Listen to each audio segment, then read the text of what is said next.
એટલે નિગોદમાં હોય ત્યારથી જે જીવનું નક્કી થયેલું એમ પૂછે. નિગોદ ને લેવા દેવા ને નિગોદ ની વાત જ બધી અવરું સમજ્યા. નિગોદ શું છે સમજ્યા વગર બધું બોલ કરે તો આ પાંચ ઇન્દ્રિયમાં આવ્યા પછી નક્કી થાય છે. શું કહ્યું? પાંચ ઇન્દ્રિયમાં નિગોદ ને કશું લેવા દેવા નહીં. નિગોદ તીર્થંકર થવા માટે 16 કારણ ભાવના કઈ કઈ ખાલી જાણવા માટે પૂછ્યું. તારે શું કામ મને જાણવું છે ને. છે? ભવાઈ જાય તો પાછું તીર્થંકર થાય. એ ભાઈ ને શું કામ છે? આપડે મોક્ષ હારો,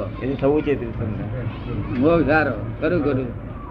એ ભાવના જોઈએ તો બે તીર્થંકર ભાવના ભવાય ને બે પાછી ભવાય નહીં. એટલે ભવાડો થાય પછી ભવાડો થાય. પરિણતિ ફેર ના થાય. પરિણતિ ફેર કોને કહેવાય છે? કે હું કરતા છું કે આ બીજો કોઈ કરતા છે. જો કરતા ભાવ નો પરિણતિ છે. કેવી છે? કરતા ભાવમાં પરિણતિ છે. એટલે જો આપણે કરતા જ છીએ તો પર પરિણતિ, અને આપણે કરતા નથી વ્યવસ્થિત કરતા છે સ્વ પરિણતિ. તને ખબર ને? અને આપણું વિજ્ઞાન તમને પહેલા દાડા સ્વ પરિણતિ મૂકે. એટલે કરતા ભાવ પરિણતિ છે. સમજ ને? આ તો બીજું જરા વખત ને ઠીક કરે, જરા ઓઇલિંગ કરે. આ પેલું છે ઓઇલિંગ બગડી જાય બધું, ચોટી જાય નસો બધી, કામ ના કરે. જેવું લાઈટ ના મળે, ફ્યુઝ ઉડી જાય કોઈ જગ્યાએ. અને આ ફ્યુઝ બધા ચાલુ કરી આપે. આ બીજું હેલ્પ ના કરે. બીજું કશું જરા શરીર સ્ફૂર્તિમાં આવે, મન સ્ફૂર્તિમાં આવે, બધું સ્ફૂર્તિમાં આવી જાય. પરિણતિ તો કરતા ભાવ નહીં. કરતા હું કરું છું એ ભાન એને પર પરિણતિ કહે. કે પારકો કરે છે તું તાર માટે શાના લઉં છું કે એટલે તું પર પરિણામમાં શું કે છે? શું બધું ઓમ સ્વરૂપ કહેવાય. તો એમને જાપ જપે છે એનો એ તો બધું એને બૂમા પાડે રેકોર્ડ બોલે છે ને. પણ ફાયદો ખરો એ બોલવાથી અંદર મગજમાં ફાયદો થાય. બાકી સમજણ બમજણ પડે નહીં. એ તો સમજીને બોલે તો કોમ નથી. ગમે એટલું લાખ વખત બોલે તો રેકોર્ડ બોલે જ છે ને. આ રેકોર્ડ ઓમ ઓમ બોલે ને એમાં શું ફાયદો? સમજીને બોલે તો કોમ નું છે. ઓમ તો બહુ સમજવા જેવી ચીજ છે. શું દરિયાનો વેપાર છે પૂછતો ખરો? એ જ એનો વેપાર, બીજો કશો વેપાર જ નહીં. ચડશે આવે, આ ચડવા મળે છે ને. જો અહીંયા આવશે, થોડી વાર હોય અહીંયા આવશે. ચડવાનો ઉતરવાનો એનો સ્વભાવ, બસ. બીજું વેપાર બીજો કોઈ નહીં. રાતે એક વખત ચડે, દાડે એક વખત ચડે, 2 વખત ચડવાનું, 2 વખત ઉતરવાનું. દરિયાનો વેપાર એટલે થઈ ગયું કામ, પતી ગયું પૂરું. આમ જે લખે છે ઓમ એમ બિંદુ સાથે જેમ લખવામાં આવે છે ઓમ, એમ કેમ લખવામાં આવે છે? કઈ રીતે લખવામાં આવે? દાદા એટલે જેમને ઓમકાર બિંદુ સંયુક્તમ. આપણે આખા જગત ના લોકો ઓમ બોલે ને તે બિંદુ સંયુક્તમ નથી ધ્યાન. ઓમનું ધ્યાન બિંદુ સંયુક્તમ હોવું જોઈએ. ઓમકાર બિંદુ સંયુક્તમ એટલે હું શુદ્ધાત્મા છું એ ભાન સાથે ઓમકાર નું સમજ પડે ને. આ તમે મહાત્મા બધા દર્શન કરો છો ને, એ ઓમકાર નો દર્શન કહેવાય. કેવું?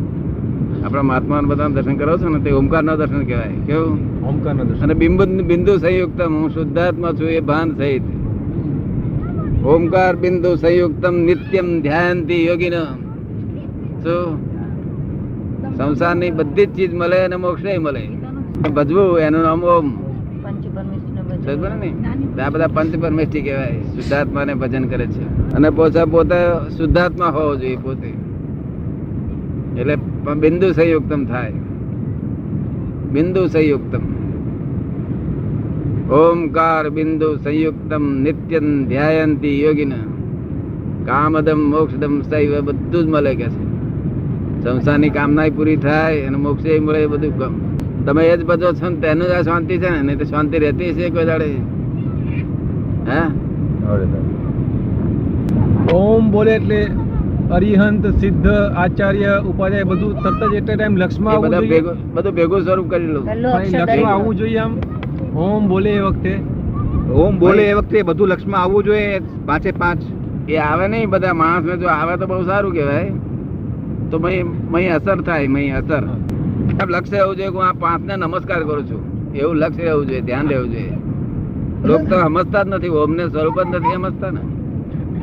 બોલ્યા કરે ઓમ દરેક હવે પાંચે શબ્દ એમાં પહેલામાં નવકાર તો બરાબર બોલ્યા કહેવાય ને તે તો ખાલી કેમેરા થાય બહુ સૂક્ષ્મ છે એટલે વસ્તુ હાથમાં આવે જ ને, કેમેરામાં હાથમાં જ ના આવે ને. વાંકે દેખાય નહીં, કેમેરા દેખાય નહીં, કશા દેખાય નહીં, દૂરબીન થી દેખાય નહીં.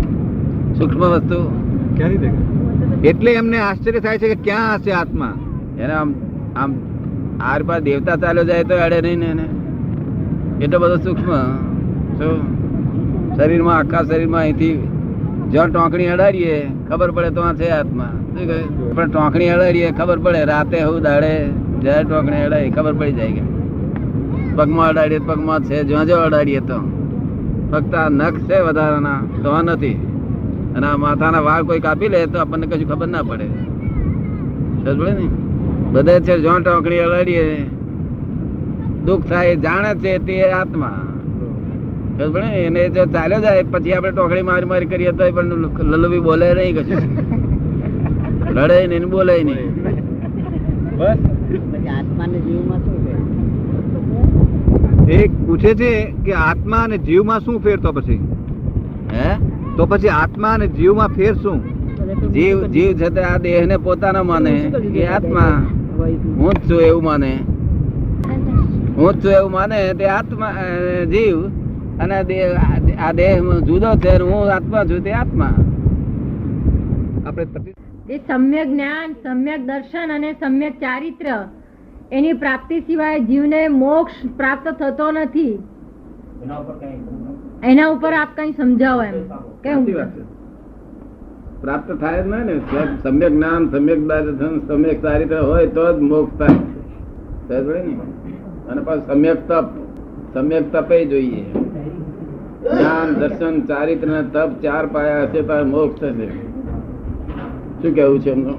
એના વિશે કઈ સમજાવો એમ, ઉપદેશ આપો. જ્ઞાનના પ્રકાર છે, દર્શનના અને ચારિત્રના બધા પ્રકાર જુદા છે. જ્ઞાનના, દર્શનના અને ચારિત્રના બધા પ્રકાર જુદા છે એમ પૂછે છે. આ બધા જુદા પ્રકાર. શું તમારું નામ શું? મારું નામ નાગસિંહ. નાગસિંહભાઈ. નાગસિંહભાઈ. નાગજીભાઈ? નાગસિંહ. નાગજીભાઈ. ખરેખર નાગજીભાઈ છો? ખરેખર નાગજીભાઈ છો? હા. કઈ ભૂલ થતી છે ફરી તપાસ કરો. બાકી આનો સંબંધ હોતો હશે. આનો સંબંધ રાખ્યો છે તમે બધો? એના ઉપર કઈ કરો ઉપદેશ આપો એમ. શું કહે છે? એના ઉપર કરો સમજાવો. એના ઉપર કઈ ઉપદેશ આપો. એમની ફિલોસોફીમાં મોક્ષ મેળવવાની આ ચાવીઓ છે, જ્ઞાન, દર્શન, ચારિત્ર, તપ. હા, સમજાવો. એના ઉપરથી કઈક સમજાવો એમ કે છે. હા તે જ સમજાવું છું. એ સમજાવું છું તેના માટે જ આ વાતો કરું છું. તમને લીડ કરે છે. હા, એને જ માટે વાત કરું છું આ બધી, કે તમે કોણ છો ને આ બધું તમારું શું છે ને સમજાવો તો આનંદ આના બાપ થવું ને આના મામો થવું ને આ તો લક્ષો છે એક જાતનો. એવું છે. ઉપર જવાનો તમે જે છો એ જાણતા નથી. હું કોણ છું એવું જાણતા નથી ને. અને જે નથી તો આરોપ કરો છો કે હું નાથથી ભાઈ છું, આનો બાપ થયું અને મામો થયું. એ નથી તે આરોપ કરો છો. કેવું કરો છો? જ્યાં નથી તો તમે છો જ નહીં ત્યાં આગળ. ત્યાં જેમ તમે કહો છો કે હું છું આ નાથથી ભાઈ, આનો બાપ થયું, આનો મામો થયું. તમે સમજાય છે એ વાત? મારો પ્રશ્ન આ ન હતો. તમે ડેવલપ કરશે તમારું. તમને સમજાય છે? આરોપિત ભાવ છે એવું સાચો ભાવ નથી. તમે નાથથી બી છો એ સાચો વાત નથી. આરોપ કર્યો છે કે જ્યાં નથી તો આગળ હું છું એમ આરોપ કર્યો છે. સમજાય છે? એક ક્ષણવાર કર્મ બંધાતું જ નથી. એનું નામ જ્ઞાન. અને જૂનો છે તે નિર્જરા થયા કરે છે. એનું નામ જ્ઞાન, દર્શન, ચારિત્ર ને તપ. આ બધી રોંગ બિલીફો બેઠી છે. શું બેઠું છે? હું નાથથી બી છું અને બાપ થયું અને મામો થયું. બધી કેટલી રોંગ બિલીફો બેઠી છે. સંસારિક જીવની મોહ માયા કેટલી બેઠી છે એવી મોહમાયા કેટલી છે એમ પૂછે. તો આપણે બંધાયેલા છીએ ને એના વડે. એના વડે જ બંધાયેલા છીએ કે છે. એ રોંગ બિલીફો છે. કેવી છે? Wrong belief. આ રોંગ બિલીફો ને જ્ઞાની પુરુષ ફ્રેક્ચર કરી નાખે તો નાખે અને રાઈટ બિલીફ બેસાડે. એનું નામ સમ્યક દર્શન. સમજાય તમને? રાઈટ બિલીફ બેસાડે એનું નામ સમ્યક દર્શન. એ સંકેત થઈ જાય તો પછી આ રોંગ બિલીફો તોડી નાખે તો એનું કઈ બેન વિસ્તરીકરણ કરીને સમજાવો.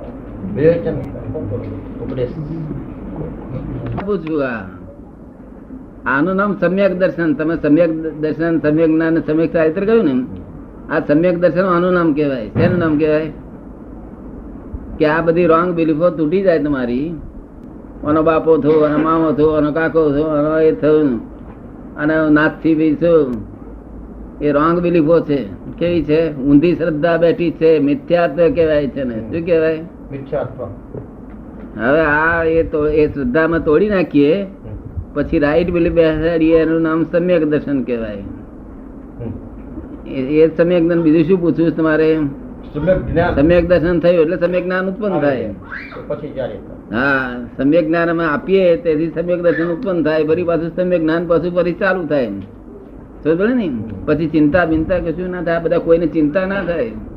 ચિંતા તમારે ઘેર, તમારે અને આખું દુનિયા. સમજ ને?